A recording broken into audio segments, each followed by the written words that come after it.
So again, amazing humans. Um, I'm deciding to wing it again. Love the spontaneity of this. I say I love it. Learning to love it.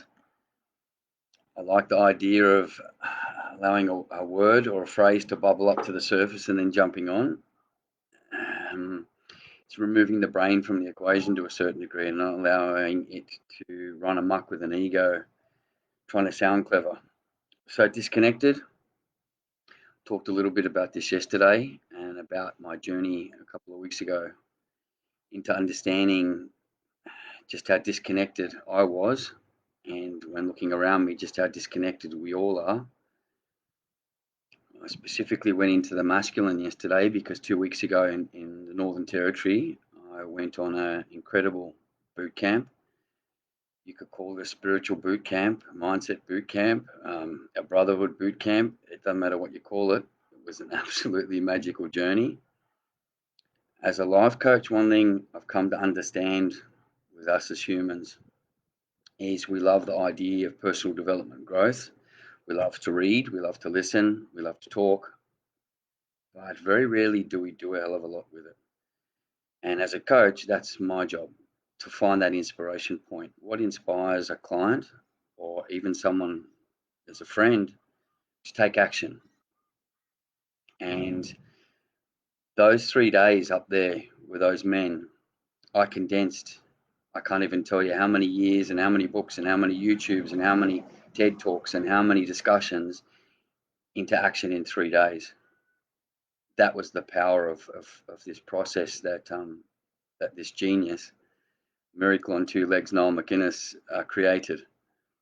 And I'll just quickly insert here that I'm quite excited to say that I'm going to start working in a collaboration with Noel, and we're going to be doing these boot camps on the Queensland coast, or maybe even the hinterland, or somewhere in Queensland.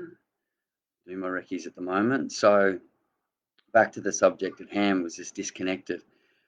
I think one of the other issues that I encounter quite a lot is how each and every person defines a word. Disconnected for me tends to strike more of a chord of being out of balance. When we're out of balance with heart, mind, body, and soul, we tend to draw back or enter into a mental space, which is governed by thought, um, which tends to be driven by our subconscious minds, which, as most of us know now in this day and age, were shaped during our life's experiences, many of them from when we were very young and just, little creatures with a feeling only. They guide us, they govern us, they make decisions for us, and many times we're left going, what the fuck? So, um, what I'm going to start doing is go through my own personal journey of 47 years, full of all sorts of cool and incredible stuff. Um, and in the end, it's just uh, positive.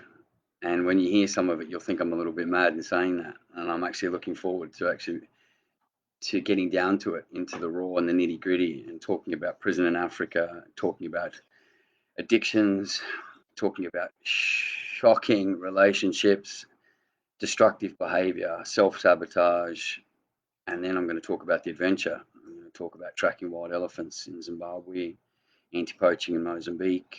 I'm going to talk about all sorts of cool and wonderful stuff. So, um, disconnected, what is it doing to us? It's driving a divide on a family level for me, and this is the scariest part, and I think why I hopped on today. I'm going to sound like a bit of a born again here, but iPads, iPhones, televisions, and all of these gadgets are creating an even wider divide. We are allowing their energy to engage with that mental energy and put up barriers between us and our families and the people that matter the most to us. And I'm going to talk to men mostly here, whether or not they listen or whether their partners, this might engage you to bring this subject up, is when was the last time you sat down with your son and connected? Not spoke at him, not even spoke to him, but got down to his level, on your ass, looking in his eyes, and had a conversation with him as an equal. Because whether you like it or not, our kids are our equals. And as a father, your son will teach you more than any other man you'll encounter. So that's 5 minutes. That's my cutoff. I'm going to stop for now. I hope if anything's touched a chord or even pissed you off a little, if I've poked the bear, engage, talk. I love a good debate. You know, in dialogue, when we open up, that's a form of connection. Maybe I'll inspire you to act. Maybe you'll inspire me to learn something new. You just never know until you try. So thanks again for your 5 minutes and 40 seconds. It's been a pleasure, and I look forward to doing this again tomorrow.